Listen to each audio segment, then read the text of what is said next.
Assalamualaikum warahmatullahi wabarakatuh. Perkenalkan, nama saya Sefiana Nur Azizah dengan NIM 211340072 dari Prodi Bimbingan Konseling Islam kelas 6B.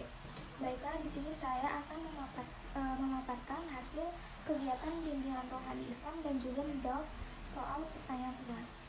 Baiklah, yang pertama, sebagai pembimbing rohani yang harus dilakukan terhadap kaum itu ada beberapa langkah. Yang pertama, mengidentifikasi kondisi pasien. Nah, pembimbing rohani Islam ini harus mengidentifikasi kondisi pasien termasuk kondisi psikologis dan juga kebutuhan rohani mereka. Yang kedua, mendengarkan dengan penuh empati. Berikan perhatian penuh saat klien bercerita tentang masalah dan juga pengalaman mereka. Dengarkan dengan penuh pengalaman tanpa menghakimi mereka. Yang ketiga, memberikan bantuan spiritual. Pembimbing rohani Islam ini harus memberikan bantuan spiritual yang meliputi pemberian motivasi, doa, dan juga tuntunan ibadah lainnya agar pasien ini tetap sabar dan juga ikhlas dalam menghadapi cobaan mereka. Nah, yang keempat, menggunakan metode bimbingan. Pembimbing rohani Islam ini harus menggunakan metode bimbingan yang efektif seperti bimbingan doa, bimbingan ibadah, atau misalkan sholat, bersuci atau wudhu, atau amalan lainnya agar pasien ini tetap menjalankan ibadah walaupun mereka sedang dalam keadaan sakit. Nah, pertanyaan yang selanjutnya yaitu manfaat dari mempelajari bimbingan rohani Islam. Jadi manfaatnya yang pertama, membantu dalam pengembangan spiritualitas pasien. Jadi bimbingan rohani Islam ini dapat membantu individu untuk memperdalam ajaran-ajaran agama dan juga memperkuat hubungannya dengan Allah Subhanahu wa Ta'ala. Contoh dari manfaat ini tuh seperti pembentukan akhlak yang baik, kemudian meningkatkan ketakwaan dan juga memperkuat keyakinan agamanya. Yang kedua, meningkatkan ketenangan jiwa pasien.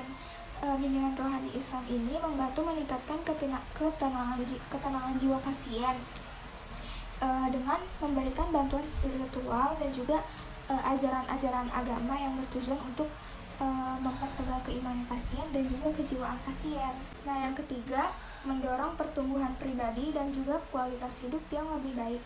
Nah, bimbingan rohani Islam ini membantu individu untuk mengembangkan potensi mereka secara pribadi dan juga mencapai kualitas hidup mereka menjadi yang lebih baik. Baiklah, yang terakhir yaitu saya akan memaparkan hasil analisis saya mengenai kegiatan bimbingan rohani yang sudah saya lakukan kemarin. Jadi, klien saya yang bernama Bapak Ahmad terlihat masih memiliki semangat untuk menjadi pribadi yang lebih baik lagi walaupun di usianya yang sudah lansia gitu. Beliau juga mengatakan bahwa di usianya yang sudah lanjut usia ini mengalami sakit-sakitan itu adalah hal yang wajar gitu. Jadi ia memang perlu arahan atau bimbingan apalagi dalam bidang agama untuk memperbaiki diri dia, untuk menjadikan diri dia menjadi yang lebih baik gitu.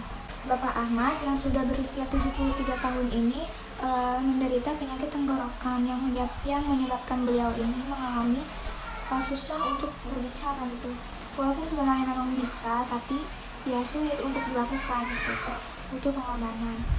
Saya berkomunikasi dengan beliau itu kemarin menggunakan kertas dan juga pulpen yang dituliskan. Tapi terkadang beliau juga menjawab menggunakan mulut gitu. Tapi saya juga tidak memaksakan beliau untuk menjawab pertanyaan saya. Saya juga salut dengan Bapak Ahmad ini karena di usianya yang sudah lanjut usia ini Bapak Ahmad masih memiliki semangat juga untuk sembuh dari sakitnya yang diakibatkan oleh pencemaran suasana udara gitu, udara dari pabriknya yang dulu gitu. Jadi udara dari pabriknya tidak sehat yang menyebabkan tenggorokan beliau ini jadi sakit sampai tidak bisa berbicara gitu. Dia itu masih memiliki semangat untuk sembuh. Dan juga dari penuturan teman-teman Bapak Ahmad bahwa Bapak Ahmad ini terkenal dengan orang yang rajin bersih-bersih wisma, bersih-bersih lingkungan panti jompo gitu. Dan juga beliau ini melakukan semua itu dengan atas dasar inisiatif beliau sendiri dan juga ikhlas gitu. Nah, setelah ditanyakan juga dengan Bapak Ahmadnya, memang beliau ini di tempat kerjanya juga suka bersih-bersih halaman atau yang lainnya gitu.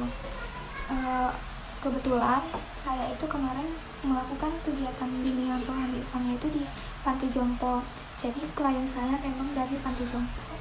Mungkin cukup sekian dari saya. Kurang lebihnya mohon maaf. Wassalamualaikum warahmatullahi wabarakatuh.